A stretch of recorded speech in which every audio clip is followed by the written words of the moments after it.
জীৱনৰ সঁচা কাহিনী কাৰণ চাহ বাগিচাৰ শ্ৰমিক আৰু নিতৌ ডেইলি উপাৰ্জন কৰা পিতৃ মাতৃয়ে 2জন 3জন 4জন সন্তানৰ 8,000 টকাকৈ এমাহত 40-50,000 টকা এডমিশনত ব্যয় কৰিব নোৱাৰে কোনোবা আশাৰে জীয়াই থকা অভিভাৱকে কাৰোবাৰ পৰা ধাৰ লৈ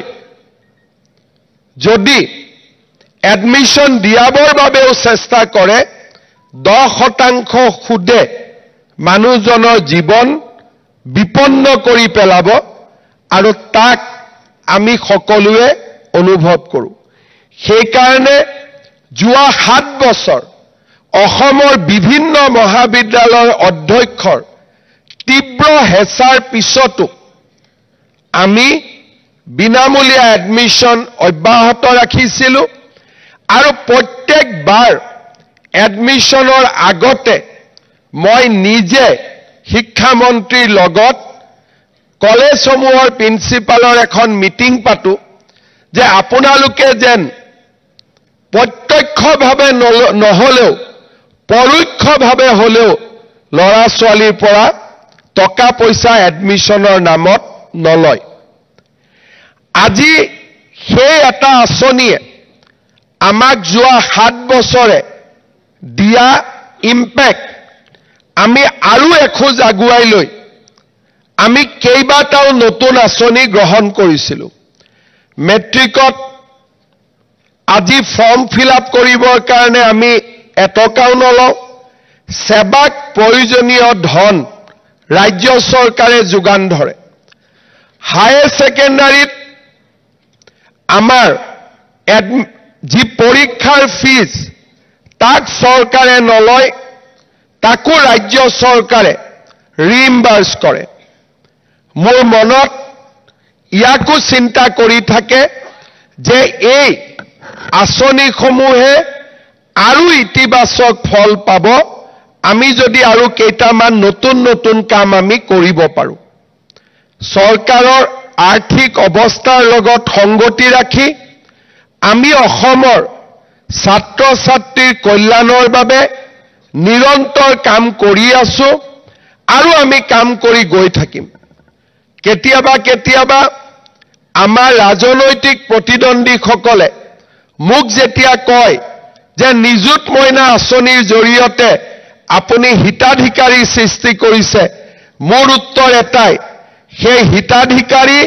কোনো ৰাজনৈতিক দলৰ নহয় এই হিতাধিকাৰী অসমৰ ভৱিষ্যতৰ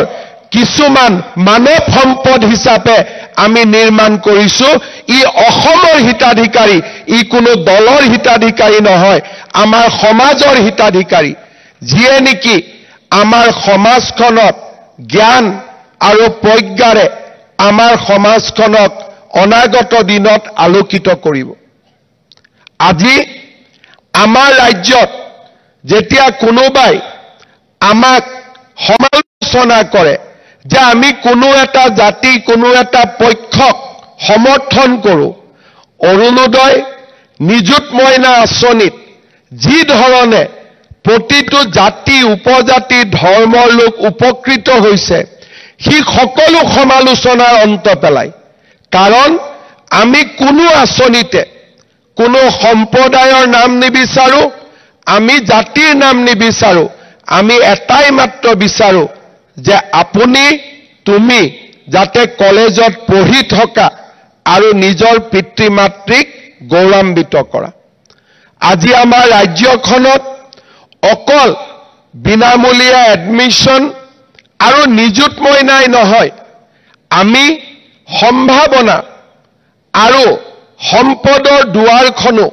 ছাত্ৰ ছাত্ৰীসকলৰ বাবে আমি মুকলি কৰি দিছো আমি বিশ্বাস কৰো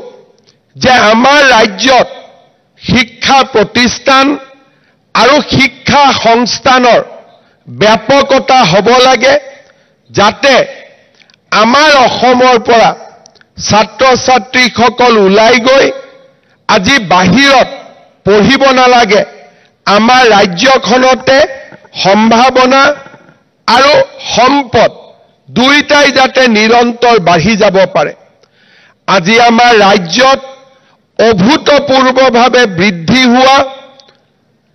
বিশ্ববিদ্যালয়ে ছাত্ৰ ছাত্ৰীসকলৰ বাবে পোষ্ট গ্ৰেজুৱেট পঢ়াৰ পথ মুকলি কৰি দিছে। যোৱা সৌখিদিনাখন আমি অসমত নতুনকৈ 7খন বিশ্ববিদ্যালয়ৰ কাম আৰম্ভ কৰিছোঁ। আজি ব্যক্তিগত খণ্ডতো আজিম প্ৰেমজীৰ দৰে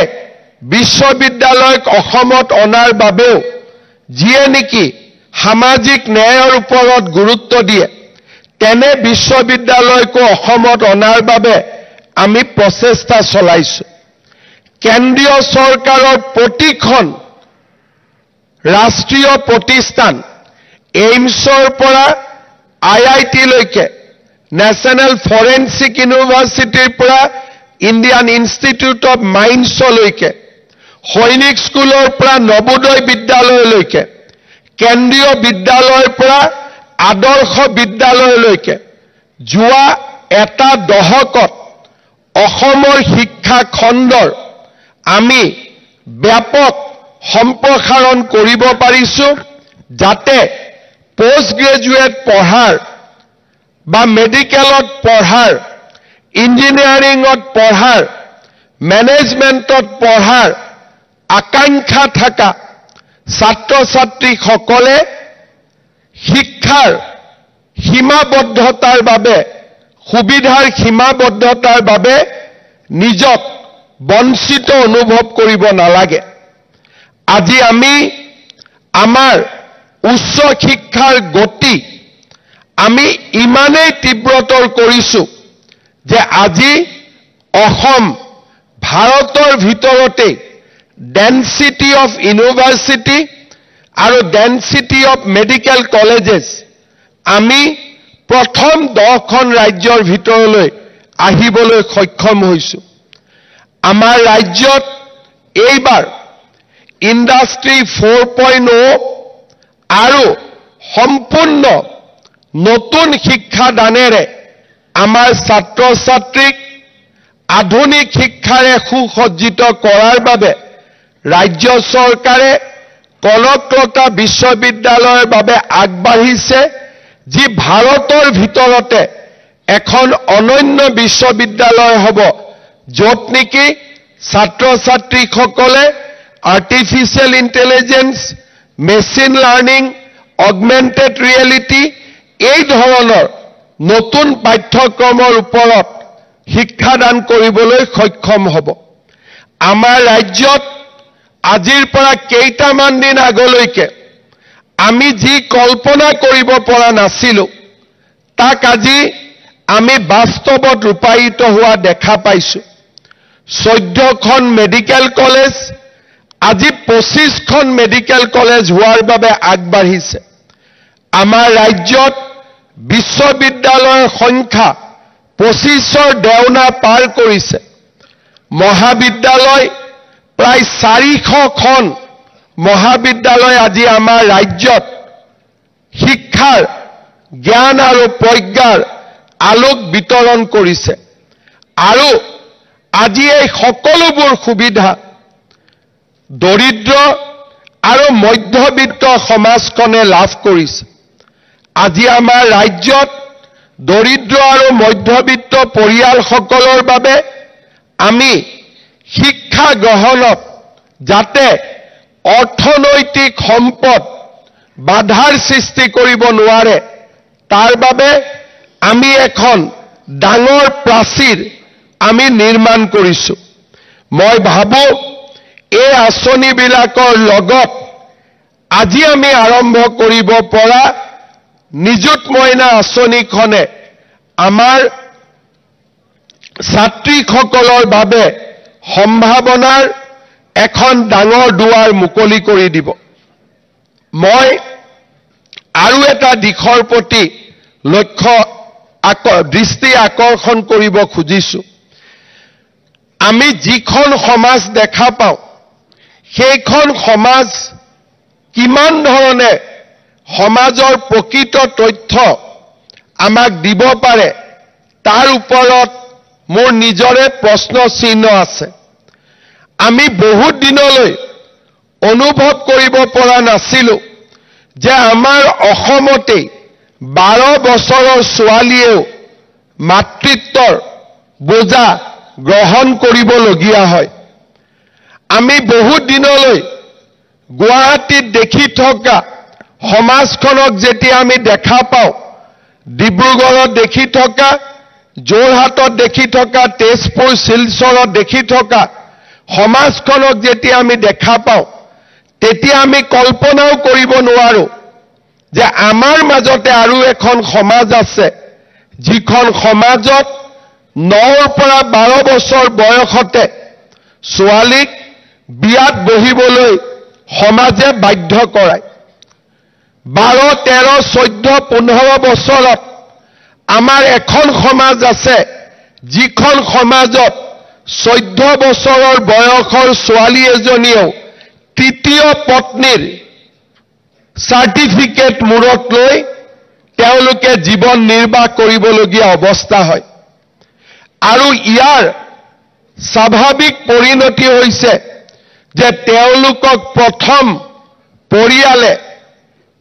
কলেজ আৰু স্কুলত যোৱা বন্ধ কৰে, আৰু কলেজ আৰু স্কুলত যোৱা বন্ধ কৰাৰ 4 মাহৰ পিছত তেওঁলোকক বিয়াত বহিবলৈ বাধ্য কৰোৱা হয়, আৰু পৰৱৰ্তী সময়ত মাতৃত্বৰ বোজা গ্ৰহণ কৰিবলৈ তেওঁলোকক বাধ্য কৰোৱা হয়। আমি যেতিয়া তেনেকুৱা অঞ্চললৈ যাওঁ, 22 বছৰৰ ছোৱালী এজনীয়ে কোলাত 4টাকৈ সন্তান লোৱা প্ৰতিচ্ছবি, আৰু বিশ্ববিদ্যালয় কটন কলেজত 22 বছৰীয়া ছোৱালীয়ে পোষ্ট গ্ৰেজুৱেট ক্লাছত ক্লাছ কৰিবলৈ অহা প্ৰতিচ্ছবি, এফালে হাঁহি আৰু আনন্দ আৰু আনফালে দুখ আৰু বেদনা, দুখন বিচিত্ৰ, দুখন বৈচিত্ৰ্য আৰু দুখন পাৰ্থক্য ভৰা সমাজ আমাৰ সন্মুখত আহি থিয় দিয়ে। আমি যিসকলে ষ্টেটাছক ভাল পাওঁ, যিসকলে স্থিতাৱস্থাক ভাল পাওঁ, তেওঁলোকে সমাজৰ এই প্ৰশ্নবিলাকক প্ৰশ্ন হিচাপে সুধিবলৈ ভয় কৰিছিল। আৰু সেয়েহে স্বাধীনতাৰ ৭৫ বছৰ পিছতো কোনো এখন চৰকাৰ, কোনো এজন সামাজিক অনুষ্ঠানে প্ৰশ্ন কৰা নাছিল যে ধুবুৰী, মানকাছাৰ, সাউথ চালমাৰা, বৰপেটা, দৰং, মৰিগাঁও, নগাঁৱত বা অসমৰ চাহ বাগিচাসমূহত কিয় বাল্য বিবাহ আৰু টিনেজ প্ৰেগনেন্সিৰ সংখ্যা অভূতপূৰ্বভাৱে বৃদ্ধি হৈছে। আমি সমাজত বহুত কথা আলোচনা কৰোঁ। কোনোবাই যদি কথা কওঁতে কাৰোবাৰ যদি অসমীয়া চিঠি এখন যদি কেতিয়াবা ভুলতে বৰাক উপত্যকাত যায়,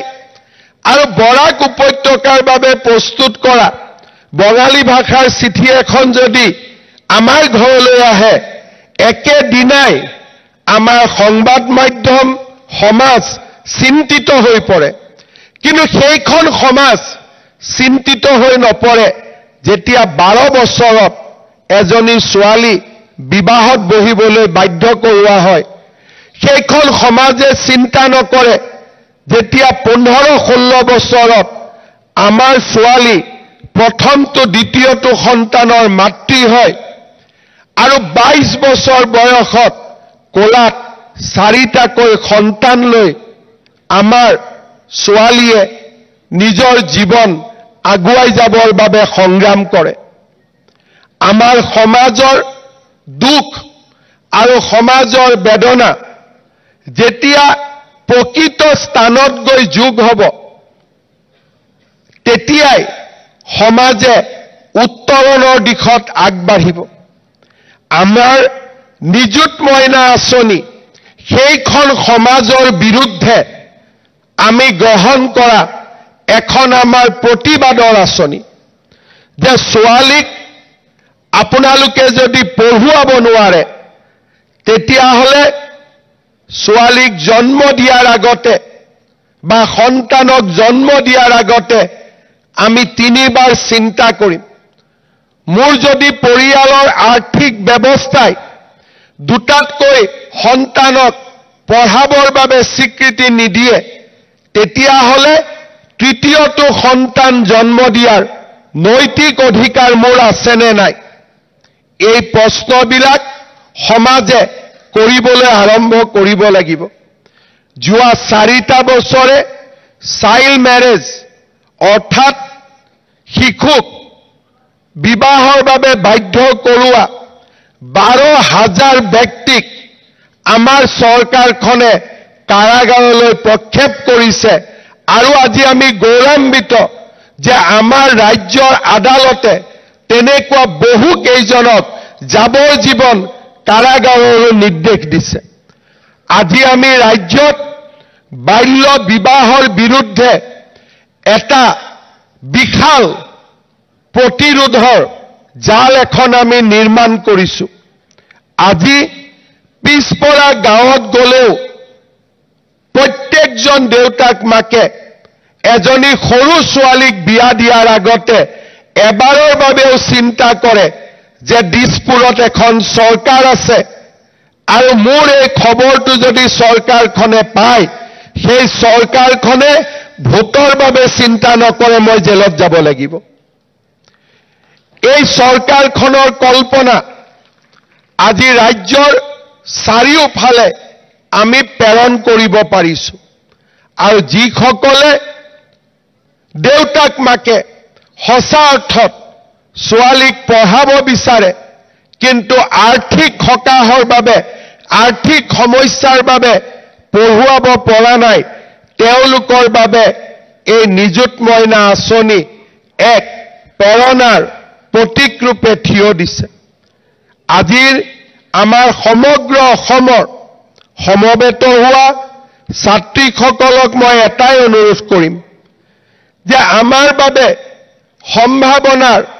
প্ৰতিখন দুৱাৰ আজি মুকলি হৈছে। মই আজি অসমৰ এগৰাকী নাগৰিক হিচাপে গৌৰৱ কৰোঁ যে মোৰ ৰাজ্য এনেকুৱা এখন ৰাজ্য যিখন ৰাজ্যত চৰকাৰী চাকৰিৰ বাবে আমি কাৰো ওচৰত হাত পাতিব নালাগে। কলমে মোক চাকৰি দিয়ে, টকাই মোক চাকৰি নিদিয়ে। তেনে এখন সমাজ যোৱা 3.5 বছৰত আমি নিৰ্মাণ কৰিছো। চৰকাৰী চাকৰিৰ পৰৱৰ্তী পদক্ষেপ হিচাপে হাজাৰ বাধা হাজাৰ সমালোচনাকো অতিক্ৰম কৰি আমি অসমত উদ্যোগীকৰণৰ এটা বাতাবৰণ নিৰ্মাণ কৰিব খুজিছো যাতে প্ৰতিজন ছাত্ৰ ছাত্ৰীয়ে আমাৰ ৰাজ্যখনতে নিয়োগৰ সুবিধা পাব পাৰে, পিতৃ মাতৃৰ অযুত সপোন বাস্তৱত ৰূপায়ণ কৰিব পাৰে। চৰকাৰী চাকৰি, ব্যক্তিগত সংস্থান, উদ্যোগ প্ৰতিষ্ঠানত কৰ্মসংস্থাপন আমি বিশ্বাস কৰোঁ যে অনাগত 5টা বছৰত অসমৰ এই পৰিৱেশ যদি অক্ষুণ্ণ থাকে আমাৰ ৰাজ্যখন ইণ্ডিয়াৰ ভাৰতৰ ইণ্ডাষ্ট্ৰীৰ বা ঔদ্যোগিক বিপ্লৱৰ এটা নতুন পৃষ্ঠভূমিত পৰিণত হ'ব। সমান্তৰালভাৱে ৰাজ্যৰ যিসকল যুৱক যুৱতীয়ে চৰকাৰী চাকৰি বা কৰ্মসংস্থাপনৰ বিপৰীতে নিজে উদ্যমিতাক জীৱনৰ মন্ত্ৰ হিচাপে লৈ আন 10জনক কৰ্মসংস্থাপন দিব বিচাৰে তেনেকুৱা ছাত্ৰ ছাত্ৰীৰ বাবে ষ্টাৰ্টআপ ইনকিউবেশ্যন আৰু সমান্তৰালভাৱে মুখ্যমন্ত্ৰীৰ আত্মনিৰ্ভৰ আঁচনি, প্ৰধানমন্ত্ৰীৰ মুদ্ৰা আঁচনি আদি বিশাল স্বাৱলম্বিতাৰ বাবে বিশাল আঁচনিৰ সৃষ্টি কৰি আমি অসমৰ যুৱক যুৱতীৰ মাজত এক আশাৰ সঞ্চাৰ, প্ৰাণৰ সঞ্চাৰ আমি কৰিব বিচাৰিছো। 5 বছৰ আগৰ অসম 10 বছৰ আগৰ অসম আৰু আজিৰ অসম আজি আমি আত্মনিৰ্ভৰশীলতাৰ পথত আগবাঢ়িছো আজিৰ অসম এখন আত্মবিশ্বাসী অসম আন্দোলন ধৰ্ণা ধৰ্মঘটৰ বিপৰীতে আজি আমি এসপাৰেশনেল অসম আমাৰ ছাত্ৰ ছাত্ৰী যুৱক যুৱতীয়ে আজি এক আকাংক্ষিত আকাংক্ষাৰে ভৰা ৰাজ্য নিৰ্মাণৰ বাবে আগবাঢ়িছে সমাজৰ দায়িত্ব আমাৰ যুৱ প্ৰজন্মক যাতে তেওঁলোকে সদায় ইতিবাচক দৃষ্টিভংগীৰে আগুৱাই যাব পাৰে তেওঁলোকক প্ৰেৰণা যোগোৱা তেওঁলোকক অসীম সাহস যোগোৱা যোৱা 30টা বছৰৰ সামাজিক অশান্তিৰ পিছত যোৱা 30টা বছৰৰ বিভিন্ন আন্ধাৰৰ পিছত বিভিন্ন আন্দোলন সন্ত্ৰাসবাদৰ পিছত আজি অসমৰ আকাশৰ পৰা কলিয়া ডাৱৰবোৰ আঁতৰিব ধৰিছে সূৰুজৰ কিৰণ সূৰুজৰ পোহৰ আজি অসমৰ আকাশত আমি সকলোৱে অনুভৱ কৰা আৰম্ভ কৰিছো আমাৰ ৰাজ্যত আজি অকল অৰুণোদয়ে নহয় আজি আমাৰ ৰাজ্যত সূৰ্যোদয়ো আৰম্ভ হৈছে আমি অৰুণোদয়ৰ সপোন দেখিছিলো কিন্তু অৰুণোদয় আগবাঢ়ি গৈ এতিয়া আমাৰ ৰাজ্যত সূৰ্যোদয়ে আমাক সকলোকে পোহৰ দিছে জ্ঞান দিছে প্ৰজ্ঞা দিছে বিশ্বাস দিছে সাহস দিছে সেইখন নতুন অসম আমি আকোৱালি ল'ব লাগিব সেইখন নতুন অসমক আমি আগুৱাই লৈ যাব লাগিব আৰু এই অসমৰ অগ্ৰগামী যাত্ৰাত আমাৰ ছাত্ৰীসকলে এক অভূতপূৰ্ব ইতিবাচক ভূমিকা গ্ৰহণ কৰিব লাগিব নিযুত মইনা আঁচনি বাল্য বিবাহৰ বিৰুদ্ধে এক প্ৰতিবাদৰ আঁচনি নিযুত মইনা আঁচনি অসমৰ ছাত্ৰীসকলৰ মাজত লুকাই থকা অসীম সাহসৰ স্বীকৃতি দিয়া এক আঁচনি নিযুত মইনা আঁচনি আমাৰ ছাত্ৰীসকলে আকাশ চুব পাৰে সেই বিশ্বাস আৰু আস্থাক সমাজে স্বীকৃতি দিয়াৰ আঁচনি এই আঁচনিয়ে আমাৰ সকলো গৰাকী ছাত্ৰীৰ জীৱনলৈ পৰিৱৰ্তন আনক অসমৰ শৈক্ষিক আকাশখন আৰু অধিক আলোড়িত হওক জ্ঞান আৰু প্ৰজ্ঞাৰে আমি এক নৱজাগৰণৰ সৃষ্টি কৰোঁ তেনে এক আশাৰে মই আজি এই নিযুত মইনা আঁচনিৰ শুভ আৰম্ভণিৰ দিনা সকলোকে অভিনন্দন জনাইছো আজি আমি মহাবিদ্যালয়সমূহত ইউনিভাৰ্চিটিত সকলোকে প্ৰপত্ৰসমূহ আমি বিতৰণ কৰিম মই আশা কৰিম যে 5 ছেপ্টেম্বৰৰ ভিতৰত দৰ্পণ আৰু সমৰ্থ পৰ্টেলত শিক্ষাগুৰুসকলে এই আবেদনসমূহ আপলোড কৰি দিব যাতে আমি অক্টোবৰ মাহৰ প্ৰথম সপ্তাহৰ পৰা নিৰবিচ্ছিন্নভাৱে নিযুত মইনা আঁচনি ছাত্ৰীসকলক দি যাব পাৰোঁ মোৰ শিক্ষা প্ৰতিষ্ঠানৰ অধ্যাপকসকললৈ অনুৰোধ আপোনালোকে যেন ৰাজ্য চৰকাৰক এই দিশত সহযোগিতা কৰে এগৰাকী ছাত্ৰীও যাতে বাদ পৰি নাযায় সকলোৰে বেংক একাউণ্ট সকলোৰে EKYC এই সকলোবোৰ যাতে সুন্দৰভাৱে হয় তাৰ বাবে আপোনালোকে ছাত্ৰীসকলক প্ৰেৰণা যোগাব আৰু নিযুত মইনা আঁচনিয়ে যাতে প্ৰতিগৰাকী ছাত্ৰীকে আনন্দিত কৰে অনুপ্ৰাণিত কৰে আৰু জীৱন যুদ্ধত জয়ী হ'বলৈ সহায় কৰে তাকে কামনা কৰি পুনৰ এবাৰ অসমৰ সকলো ছাত্ৰীকে আজিৰ দিনটোত অভিনন্দন জনাই মই মোৰ বক্তব্য সামৰণি মাৰিছো ধন্যবাদ জয় হিন্দ বন্দে মাতৰম